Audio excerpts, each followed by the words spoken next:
Assalamualaikum warahmatullahi wabarakatuh. Waalaikumsalam warahmatullahi wabarakatuh. Warahmatullahi wabarakatuh. Hamdan wa syukurillah, salatan wa salaman ala rasulillah, amma ba'du. Yang pertama-tama mari kita ucapkan Alhamdulillahirabbil alamin, kehadirat Allah Subhanahu wa taala yang mana telah memberikan kita nikmat kesehatan dan kesempatan hingga kita bisa berkumpul pada waktu yang kita sayang ini. Salawat bertanikan salam mari kita hadiahkan ke baginda alam Nabi Muhammad sallallahu alaihi wasallam. Allahumma shalli wa sallim barik alaihi. Yang mana telah membawa kita dari zaman jahiliyah hingga zaman yang terang benderang yang disinari oleh iman dan Islam.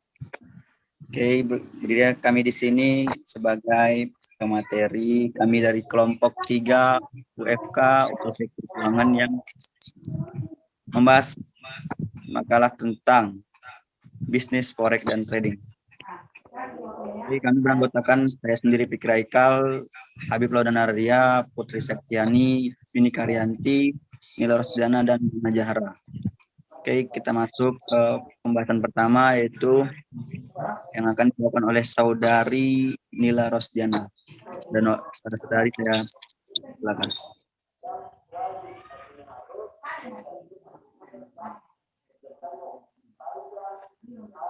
Assalamualaikum warahmatullahi wabarakatuh. Saya Nila Rosdiana. Di sini saya akan menjelaskan pembahasan yang pertama yaitu definisi forex dan trading. Forex trading merupakan jenis perdagangan atau transaksi yang memperdagangkan mata uang suatu negara terhadap mata uang negara lainnya. Melibatkan pasar-pasar utama di dunia selama 24 jam secara berkesinambungan.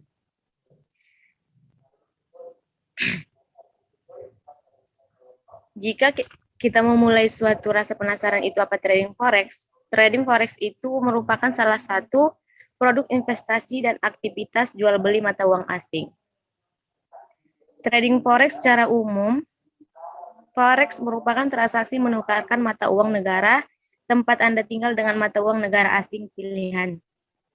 Selain itu, kebutuhan forex biasanya bersifat personal atau pribadi, salah satunya sebagai alat pembayaran di negara lain yang dikunjungi.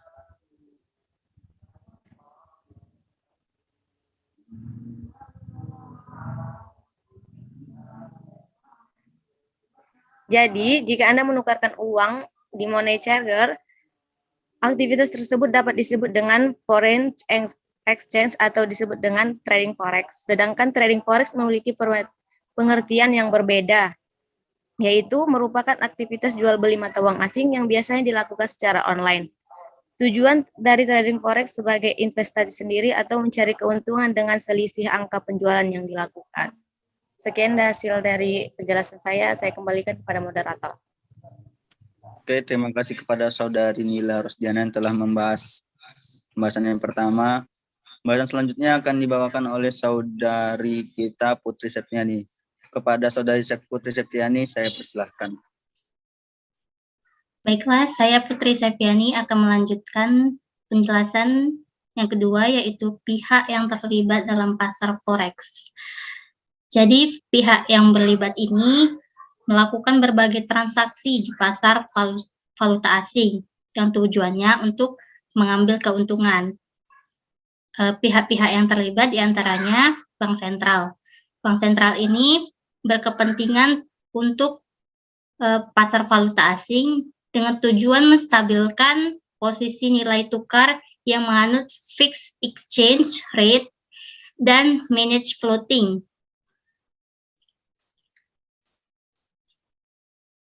Yang kedua, perusahaan non-finansial. Kebutuhan valuta asing biasanya ada pada perusahaan ekspor dan impor yang melakukan jual beli valuta asing bagi perusahaan non-finansial yang misalnya keterlibatan dalam pasar valuta asing yang merupakan konsekuensi dari aktivitasnya dalam perdagangan antar negara. Selanjutnya, bank komersial. Bank komersial memerlukan valuta asing apabila mereka menyediakan produk atau jasa yang berkaitan dengan valuta asing seperti tabungan valuta asing, deposito valuta asing, transfer valuta asing, atau LC atau yang biasa disebut dengan letter of credit. Next, perusahaan valuta asing atau pialang valuta asing, yaitu perusahaan yang didirikan khusus untuk melakukan kegiatan jasa perantara bagi kepentingan nasabahnya pada bidang pasar uang dengan memperoleh imbalan atas jasanya.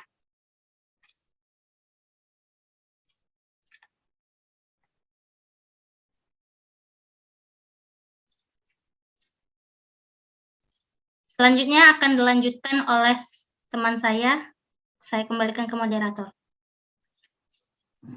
Oke, terima kasih kepada Saudari Putri Septiani yang telah memaparkan pembahasan yang kedua. Kita masuk ke pembahasan ketiga yang akan dibahas oleh Saudari kita Donna Zahra. Kepada Saudari Donna Zahra, saya persilakan dengan segala hormat. Baik, saya akan melanjutkan penjelasan dari Saudari Putri Septiani mengenai pihak-pihak yang terlibat dalam pasar forex. Di sini ada 3 macam lagi pihak-pihak yang terlibat dalam pasar forex ini, yaitu private trader, dealer, dan spekulator. Yang dimana private trader ini adalah sekelompok individu yang secara aktif berinvestasi dalam pasar valuta asing dan berusaha mengambil keuntungan dari fluktuasi pergerakan mata uang sesuai dengan kebutuhan kita. Sedangkan dealer adalah orang yang bekerja pada sebuah bank yang bertugas menjual sekaligus membeli mata uang atau instrumen-instrumen finansial dalam jumlah besar atau kecil untuk mendapatkan laba dengan mempertimbangkan berbagai risiko. Dan yang ketiga itu spekulator, yang dimana di spekulator ini di pasar uang adalah semata-mata untuk mendapatkan keuntungan dari naik turunnya mata uang. Spekulan membeli dan menjual komoditas bukan karena kegunaannya, melainkan mengharapkan keuntungan jangka pendek dari terjadinya perubahan harga uang. Sekian yang dapat saya jelaskan, saya kembalikan kepada moderator. Oke, terima kasih Saudari Donna Zahra yang telah menjelaskan pembahasannya.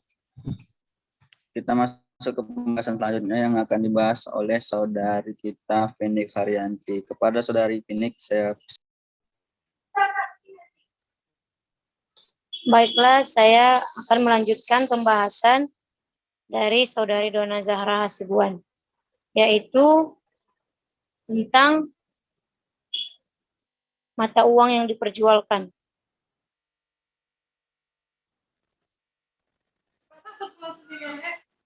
Mata uang yang diperjualkan ada dolar Amerika Serikat, dibuat sejak tahun 1913 oleh Bank Sentral Amerika Serikat. Dolar Amerika Serikat menjadi patokan utama mata uang asing lainnya seperti Jepang, pound Inggris, dan euro. Sebagai salah satu negara dengan kondisi ekonomi terkuat, Amerika sempat diterjang krisis yang membuat perekonomian global terguncang. Dolar Amerika Serikat memang pernah mengalami fluktuasi, tapi tak membuatnya berhenti diburu pedagang falas. Yang kedua, euro Eropa. Euro dikelola oleh Bank Sentral Eropa yang memayungi 17 bank sentral negara anggota zona Eropa. Yang ketiga, yen Jepang. Diterbitkan oleh Bank Sentral Jepang, yen cenderung memberikan tingkat bunga yang rendah. Yang keempat, pound Inggris. Pound Inggris yang diterbitkan oleh Bank Sentral Inggris sedikit lebih stabil daripada euro. Yang kelima, franc Swiss. Berbeda dari bank sentral lainnya, Bank Sentral Swiss merupakan lembaga keuangan pemerintah dengan kepemilikan pribadi dan publik. Dan yang keenam, dolar Kanada.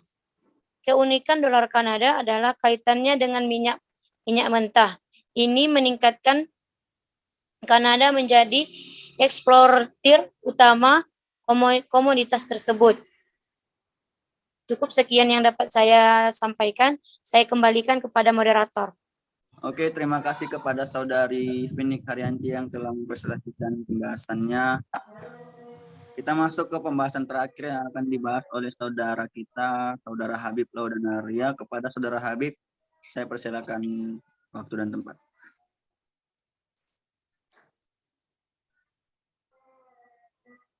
Oke, baik. Terima kasih kepada saudara Fikri Haikal yang telah memberikan kesempatan kepada saya. Terima kasih sebelumnya atas saudari Feni yang telah memberikan pemaparannya. Oke, di sini saya lanjut mengenai kasus ya. Kasus yang terjadi pada bisnis forex ini dan juga trading ya. Jadi tadi kan kita ketahui bahwasannya kalau bisnis forex ini kan dia berbisnis mengenai kita membeli nilai mata uang asing, lalu kita jualnya ketika harganya nilai awalnya itu misalnya 14.000, namun ketika kita menjualnya itu nilainya 15.000. Nah, itu menjadi nilai profitnya itu ada 1.000 gitu kan. Nilai jual yang berbeda, maka itulah profitnya. Itulah dari konsep bisnis forex yang dilakukan. Nah, tapi di sini ada kasus mengapa kasus ini pernah menggiurkan gitu kan, menggiurkan di mana terjadinya bisnis forex ini mengalami kerugian yang sangat besar gitu kan, bahkan bukan hanya dialami oleh seseorang namun dialami oleh beberapa orang. Makanya di sini mau kita bahas nih mengenai kasus-kasus yang pernah terjadi di bisnis forex dan trading ini.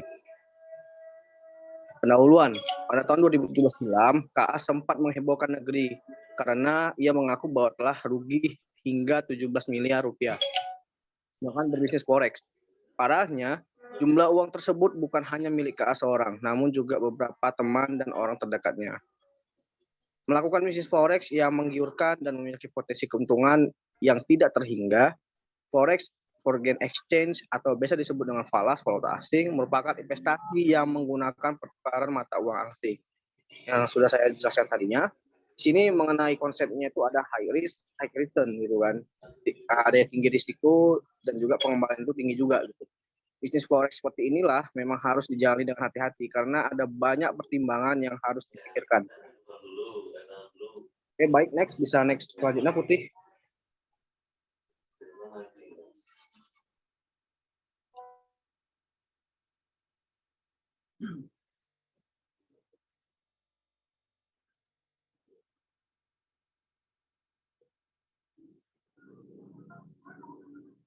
Oke, kita masuk di latar belakang kasus. Bisnis forex yang ditawarkan KA menjanjikan fixed profit. Fixed profit ini apa gitu kan? Nah, jadi profit ini bersifat tetap gitu. Sebanyak 5%. Jika ia mengajak orang lain, maka ia juga akan mendapatkan ekstra komisi. Nah, ini sistemnya ini kok kita ketahui kayak gambarannya kayak MLM ini. Kalau ada fixed profit, mengajak orang lain, maka dia dapat komisi besar. Itu salah satu konsep ciri-ciri bisnis yang kayak MLM. Multi level marketing gitu. Oleh karena itu, KA memulai mengajak orang-orang terdekatnya untuk bergabung dengan bisnis forex ini. Bisnis forex pada dasarnya tidak memiliki fixed profit. Oleh karena itu, jika seseorang menjanjikan fixed profit, maka kamu harus berhati-hati. Mengapa tidak? Mengapa tidak adanya fixed profit? Karena pergerakan pasar forex yang sangat cepat sehingga fluktuasi harga pun menjadi sangat besar dan cepat. Dalam laporan 3 tahunan Bank for National Settlement atau BIS, volume transaksi per hari di dalam pasar forex mencapai 5,1 triliun US dollar di tahun 2016. Sebagai perbandingan, volume transaksi di New York Exchange, bursa saham terbesar dunia, sebesar 2,24 miliar US dollar per hari. Sehingga tidak ada yang dapat menjamin atau memprediksi pergerakan pasar secara tepat 100%. Nah, jadi kalau tadi konsepnya fixed profit ini, dia setidaknya tuh mendapatkan keuntungan tuh segitu-segitu aja tetap gitu. Jadi orang tuh tergiur gitu kan. Misalnya dia menjanjikan bahwasannya keuntungan ini tidak 100.000 per bulan gitu, contoh gitu. Jadi ya, kalau dalam konsep fixed profit ya selama 1 tahun maka tidak ada penurunan, tidak ada kenaikan juga, maka dia tetap segitu aja dapatnya. Perlu dicurigai bahwasannya akan setiap adanya pergerakan pasar maupun transaksional di segala jenis dunia pergerakan pasar, itu terjadi adanya naik turun harga transaksi maupun apapun gitu kan. Jadi kemungkinan mustahil adanya profit ini di setiap bisnis yang bergerak di trading ini. Tuh. Jadi KA juga menyebutkan bahwa ia menyetorkan dana secara berkala pada seseorang, kemudian ia mendapatkan profit yang semula telah dijanjikan. Melihat profit yang diberikan, maka ia mulai menambah dana terus nih yang ia ingin investasikan. Seperti KA tidak melakukan trading forex sendiri, namun melalui manajer investasi. Mungkin bisa dilanjut next ya. Slide selanjutnya, Putri.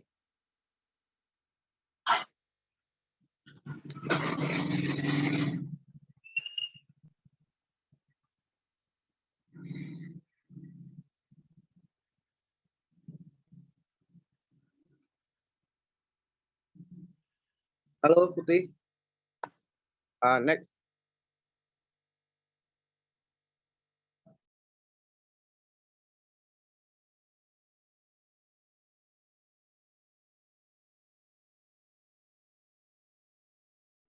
Oke, lanjut Habib.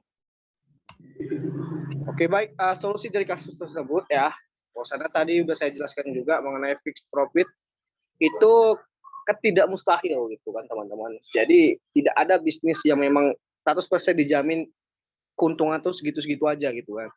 Tidak ada. Bahkan bisnis itu bisa rugi, bisa untung gitu.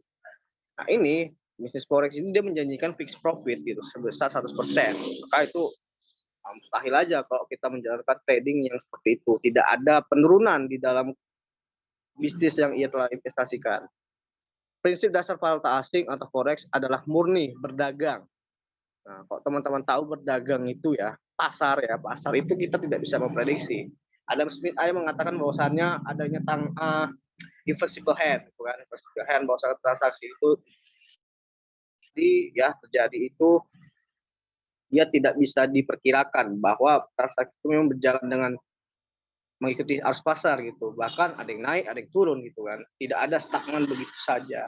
Ya, tergantung juga ada beberapa faktor-faktor yang memang dikaitkan seperti inflasi, seperti mata uang yang memang naik turun. Nah, itu juga bisa mengganggu apa juga ya? Berkesinambungan juga masalah trading ini gitu. Jadi, kalau kita menganggap bahwasannya adanya bisnis menjanjikan fixed profit 100%, maka itu mustahil, teman-teman. Karena memang banyak sekali bisnis-bisnis yang seperti itu, ya bisnis abal-abal itu. Oke, pertama, solusinya ya, banyak orang awam yang langsung beranggapan bahwa kegiatan trading forex bersifat haram karena disamakan dengan berjudi. Di mana dengan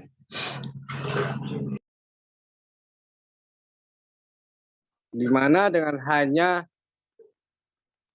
kita duduk nih, seseorang bisa menjadi miliarder gitu kan. Namun hal itu tidak benar karena MUI menetapkan bahwa apabila transaksi valuta asing atau forex diperbolehkan karena asal-usulnya pendapatnya sangat jelas. Jadi seperti itu teman-teman. Oke.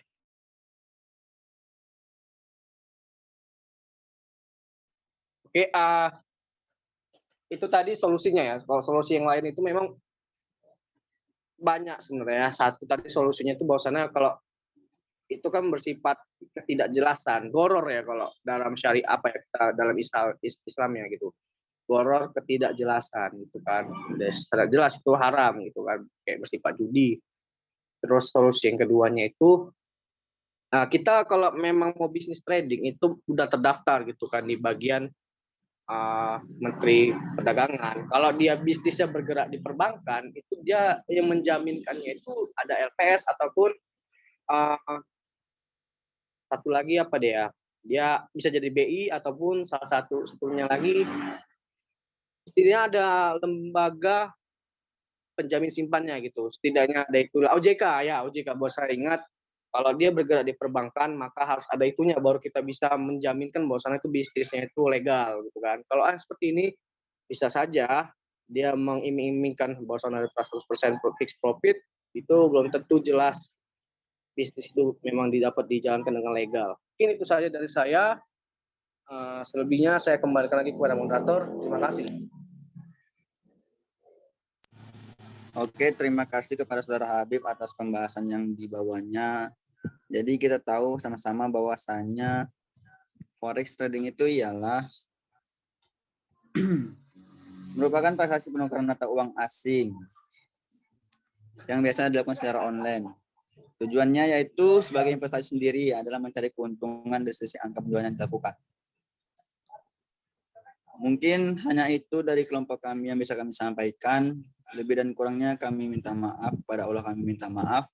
Al-akhir, Assalamualaikum warahmatullahi wabarakatuh. Waalaikumsalam warahmatullahi wabarakatuh. Wabarakatuh.